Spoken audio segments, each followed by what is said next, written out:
Match preview, match day 20. Back at home, Dean Court. Maybe that'd be a good thing versus Coventry at the weekend. We're going to go through this game in more detail. We'll also get an opposition view, take a look at that predicted 11, and we'll get some prediction results as well. Make sure you subscribe to the channel if you're new. Hit the like button, and we want your comments in the video below.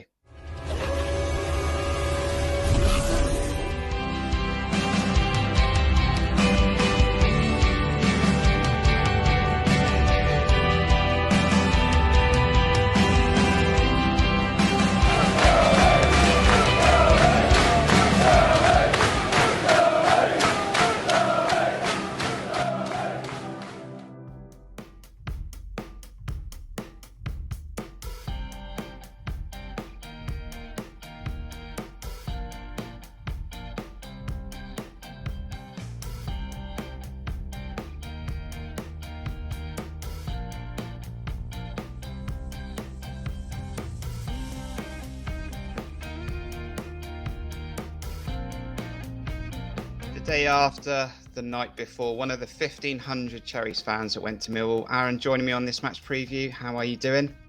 Yeah, I'm good, thank you. A little bit hoarse after last night. But yeah, got back safe and sound. Doing all right. Let's not waste any time then. AFC Bournemouth 1, Millwall 1. Scott Parker, after the game, said, good point.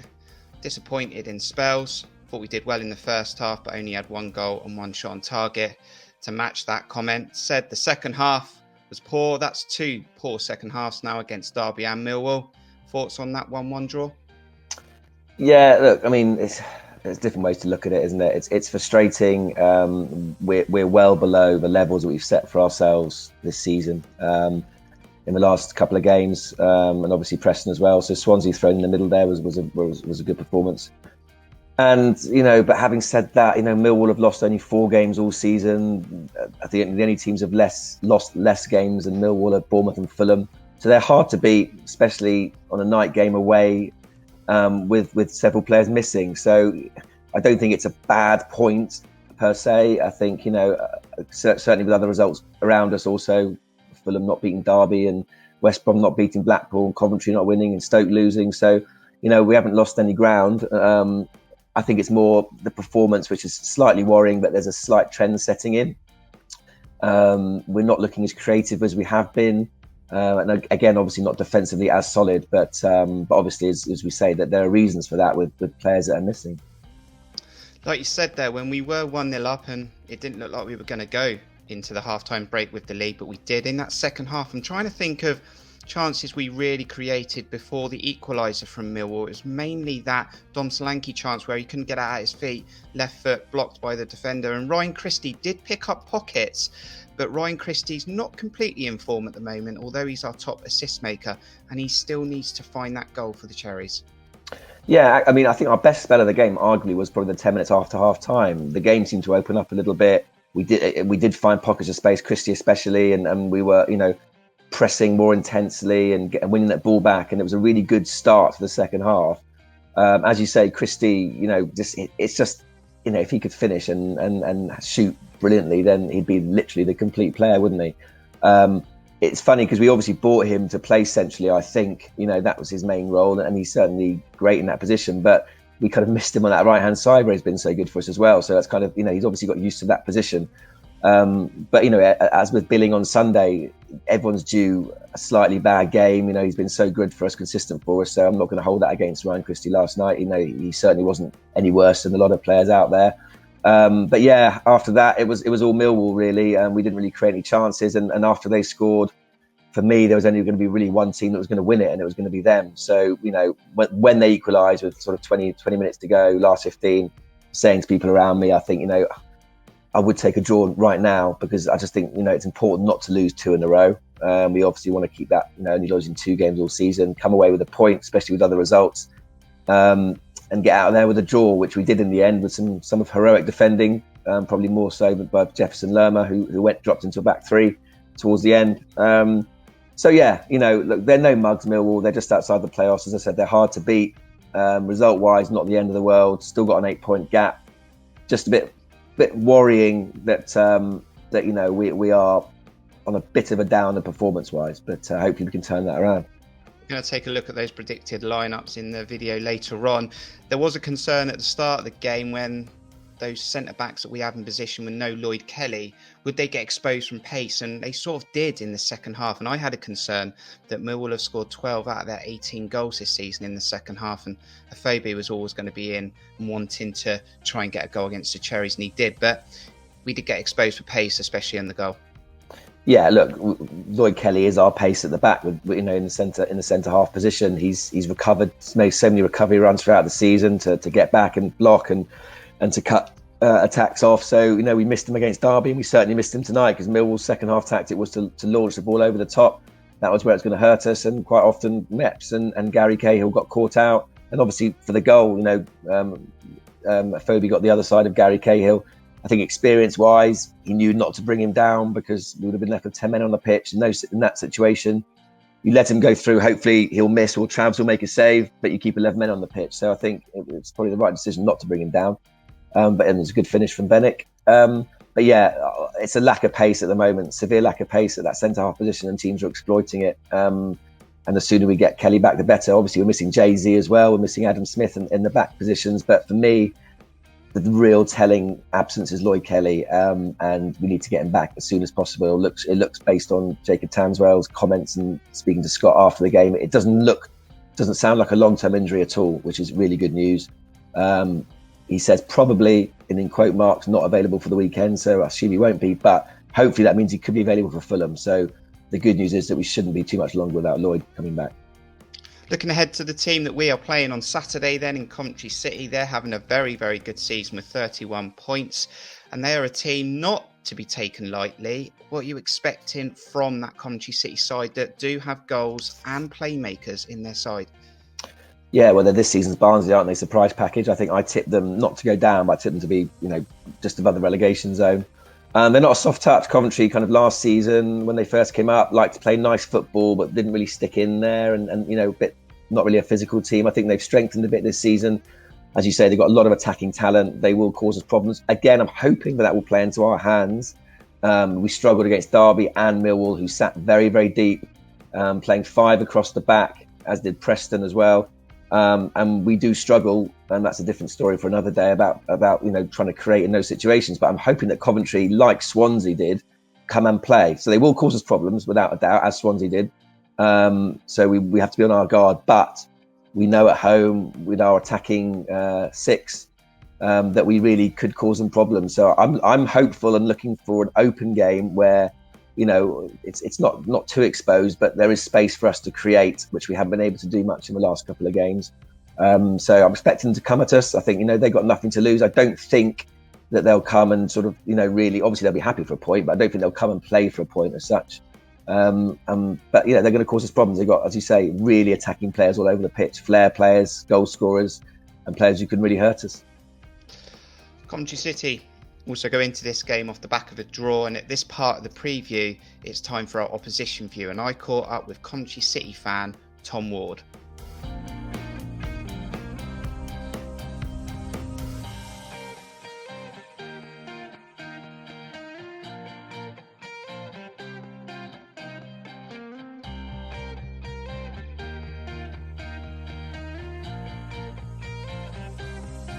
On our latest opposition view on this match preview, it's a pleasure to welcome on Coventry City fan, also part of the team at Sky Blues Extra podcast. It's Tom Ward. How are you? Yeah, I'm good, Kirk. Yeah, thanks for having me on. And briefly tell us a little bit about supporting Coventry and the podcast that you contribute on. Yeah, well, I guess supporting Coventry-wise, it's been probably a bit of a roller coaster ride, to be honest. Over probably 20 years now, I've been supporting them. Obviously dropped all the way down into League Two, which was really bad times, but then we've obviously got ourselves back up into the Championship and faring pretty well so far. So at the moment I can't really complain. It's probably the best it's been for a long time. In terms of the podcast, we started, the page has actually been running for quite a few years, Sky Blues Extra, and we do loads of match reaction and previews and everything like that. And then we started the podcast a couple of years ago, much like a lot of fans' podcasts, just reviewing the games. We've had a lot of guests on as well, so yeah, that's all good fun as well. And it's a nice Sunday night activity to sort of either relive the highlights or sort of get over it and move on if it's been a bad weekend. So yeah, no, it's all good fun. And after this video, check out the details in the description. Go check out Sky Blues Extra. Really appreciate that. Let's get on with the opposition view then, Tom. Coventry City, as we speak, because we're currently recording this ahead of the midweek games, are currently 5th, 31 points. 9 wins, 4 draws, 5 losses. Back at the Rico, and you seem to feel more comfortable at home. How's it going this season? Yeah, it's been pretty good, to be honest. As you say, back at the Rico, it's now called the CBS Arena, which even we're struggling to get the hang of as well. But no, we've been really good at home. I think we've won almost all of our games bar 2, so very strong at home. Away form hasn't been as good, but it's been steady.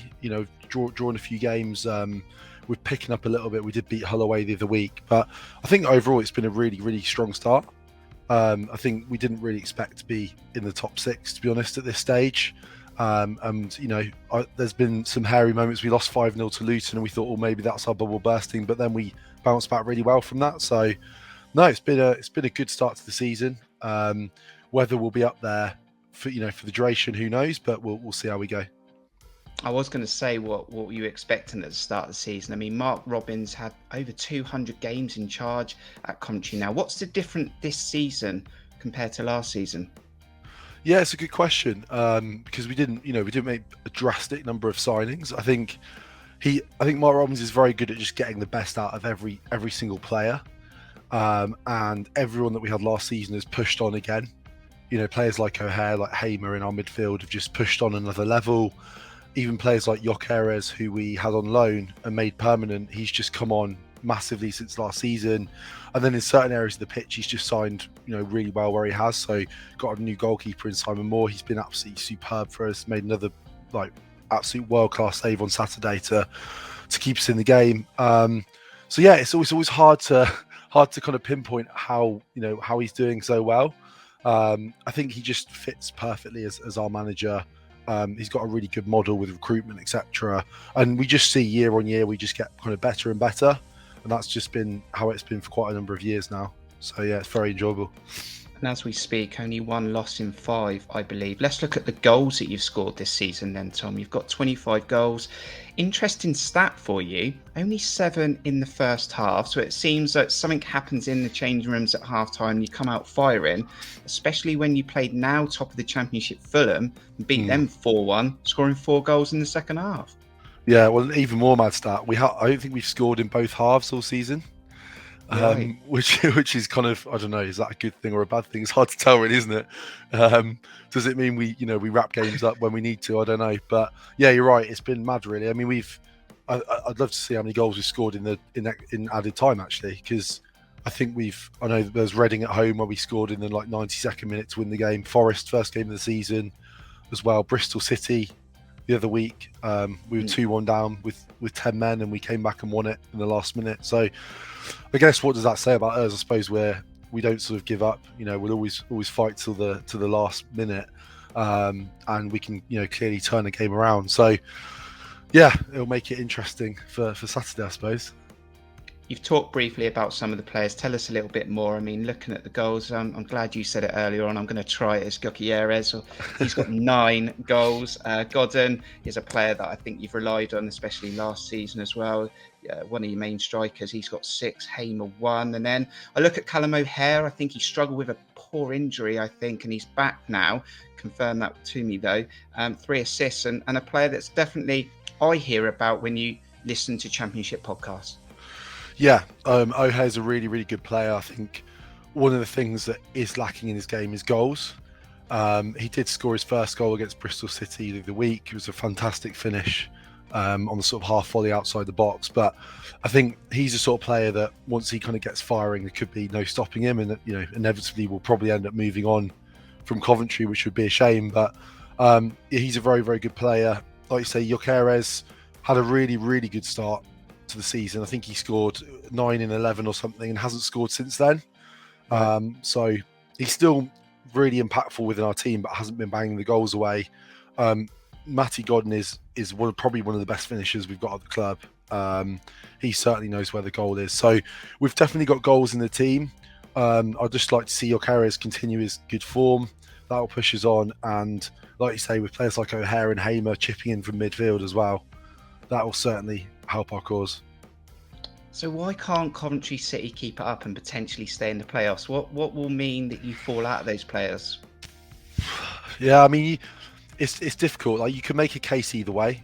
I mean, you can make a case that some, there are sides in the league who are going to have a much stronger, second. I look at the teams like Swansea, for example, who are starting to kick on a bit more now. The top two are starting to, build a bit of a points gap. There's teams that are getting stronger. And so that's a slight concern. But at the same time, you could argue that we could kick on even more. I mean, the season we got promoted from League One, we didn't win an away game till Christmas, away at Wickham. And then I don't think we lost the game then for the rest of the season. So you can make that argument as well. And I do think the league's not as strong as it has been in previous years. I genuinely think apart from the top three as they are at the moment, I think the next three places are up for grabs for anyone really, and you can look right down to like 20th and beyond really for people who fight into that top six. So yeah, it's really hard to tell. I think obviously injuries would be a concern. We haven't got the most squad depth that we'd like, so one or two key injuries could potentially knock us. We're maybe lacking in some areas. Maybe another attacking midfielder. When we rely on Callum O'Hare and he plays pretty much every minute, but you think if he burns out, or in these weeks where you've got like 3 games, it's a lot of pressure on him. So yeah, injuries could be a concern. Obviously January and strengthening could cause other teams to push on as well. But yeah, I guess we've just got to enjoy it while we're there. Game on game though, it looks like you're enjoying the ride. Let's have a look then at the previous games. Last season, Cherries did take 6 points off of Coventry City, and last time out of the Vitality Stadium, it was a comfortable 4 win for Bournemouth. But a different game this will be. How are you feeling about the fixture? Are you worried about Bournemouth? Can we get a score prediction out of you? Yeah, I mean, let's be honest, it's a very, very, very tough game for us. I think probably the toughest we've had all season. Obviously, Fulham at home, we somehow beat them 4-1, but they didn't really turn up, especially second half. So I think Coventry fans know this is going to be the toughest game so far. The season, our away form isn't amazing, but I know you guys have had a couple of dodgy results recently, so that there is obviously a chance. Prediction wise, I'd probably be realistic and say you'd probably beat us relatively comfortably. I'd like to think you wouldn't smash us 4-0 like last season, 4-1 like last season. I'd probably go for a 2-0 to Bournemouth. But yeah, if we could nick a point, I think we'd be really happy. So it's one of those really.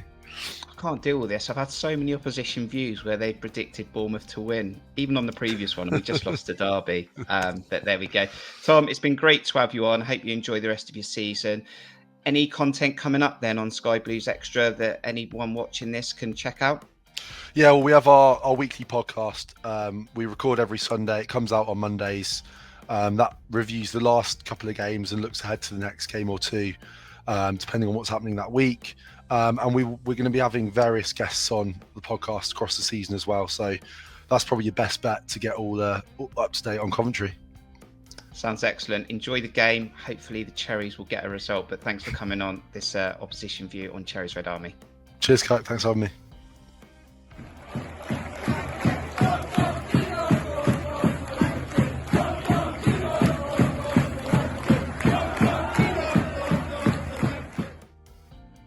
Thank you to Tom there for his input on this preview, and also check out their details in the description. And Aaron, Scott Parker said it would be nice to go back home. It's been a while since we played at home. It was Swansea, wasn't it? The 4-0.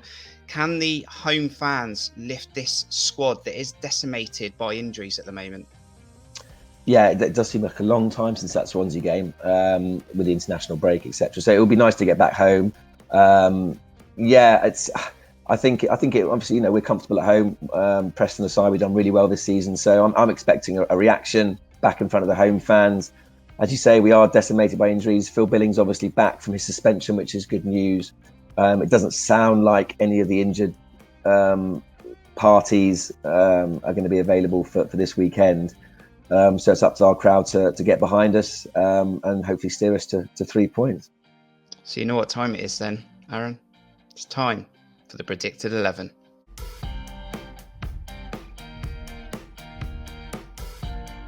So then, Aaron, for this predicted 11, let's start right at the back with Mark Travers, Jack Stacey, Gary Cahill, Chris Mepham and Leif Davis. Anything you want to change in that formation for Saturday's game?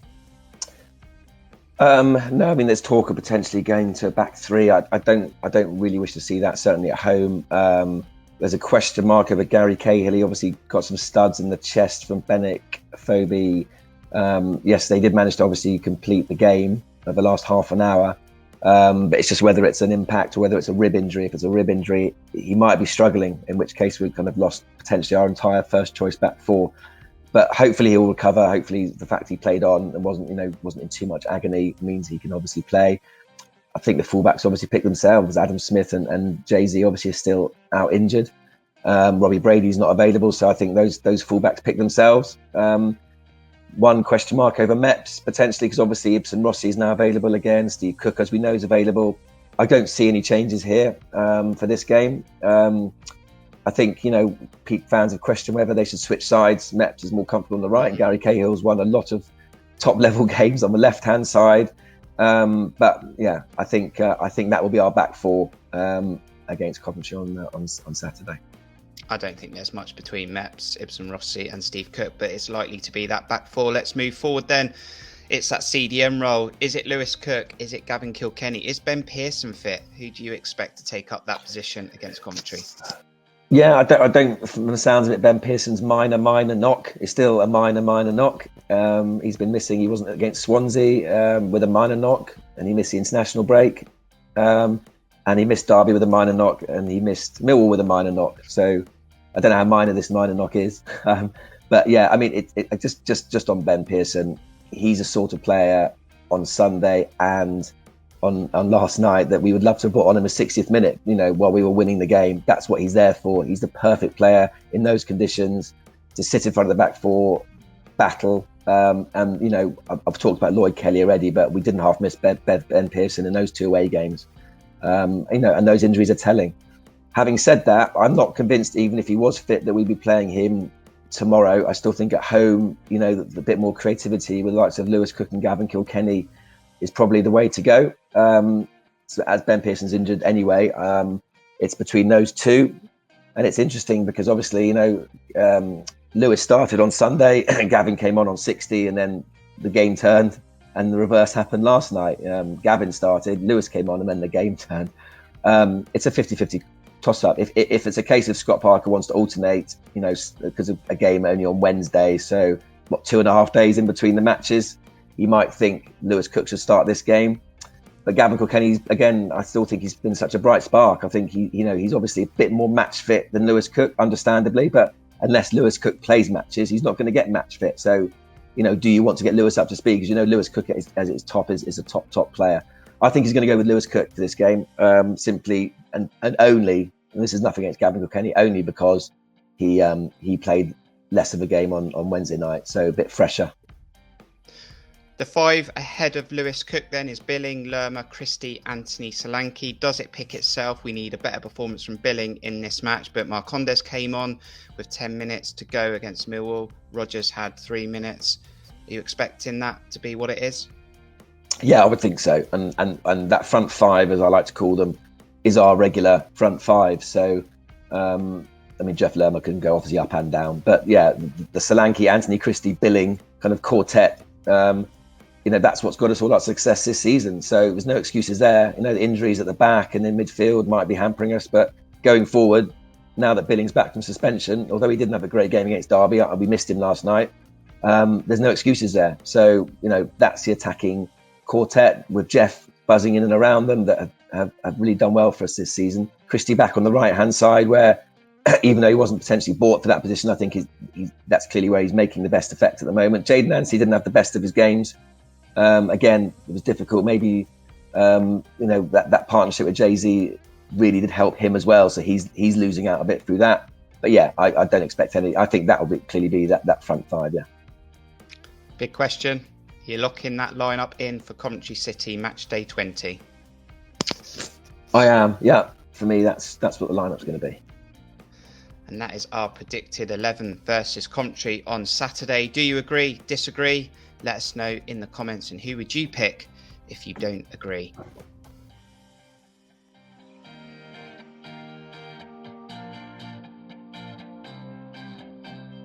We didn't capitalise then, Aaron, on those results elsewhere. Fulham dropped points, West Brom dropped points again, but we are still second. We are still in the hunt, and there is still a gap ahead of the playoffs. Yeah, look, I mean, we've got 4 points in my last 4 games, only 1 win in that, yet we're still 8 points clear of third. I mean, West Brom aren't winning games. I think they haven't won in 5 away from home now. They've lost 4 and drawn at Blackpool. They're not consistent enough. And Fulham, without Mitrovic last night, shows what a big player he is for them. Couldn't beat Derby at home. So I think, all 3 teams, and Stoke lost as well, will be disappointed. But, we've had what I would call our first blip run of the season. And yet we're still 8 points clear with a better goal difference. So it's not all bad. And as I said, it's up for us to kick on now. I want a fast start. I don't know how many times I've said that this season. Too many slow starts. Takes us a while to get going. But if we can have a fast start, then Coventry will be up against it and they'll have to express themselves a little bit more. And that'll open pockets. Score prediction then, Aaron, for this game? I think it's going to be an open game. I'm kind of closing my eyes and thinking back to Swansea as opposed to the last couple of games. Seeing us in that red and black kit at Dean Court, hopefully, really smothering them. I'm going to go for the famous Cherries Red Army 3-1, which hasn't happened yet this season. I just think with the players we've got missing in defence, we will concede a goal. And Coventry are good going forward. But I'd like to think again that once we get a couple of goals, it could be one of those games where we end up getting 3. So I'm confident. I can envisage a home win on Saturday, 3-1, and back to winning ways ahead of a huge game the following week. Yeah, you beat me to it. I'm going for 3-1 as well. It's got to happen. Hasn't happened yet. So 3-1 from both myself and Aaron. But what is your score prediction? Let us know in the comments. Aaron, thanks for joining us on this match preview. Pleasure as always. Hope to see you soon. Absolutely. Going to the game? Yeah, I'm going to the game. I might not be able to sing and shout, but I'll be there. I won't be there, unfortunately. COVID restrictions means I can't go to this game, sadly. But never mind, we'll still bring you some content after the game. So make sure you hit the notification bell so you're notified when new content is out. Thank you for watching this match preview. From me and Aaron, we'll see you on the next video. Up the cherries.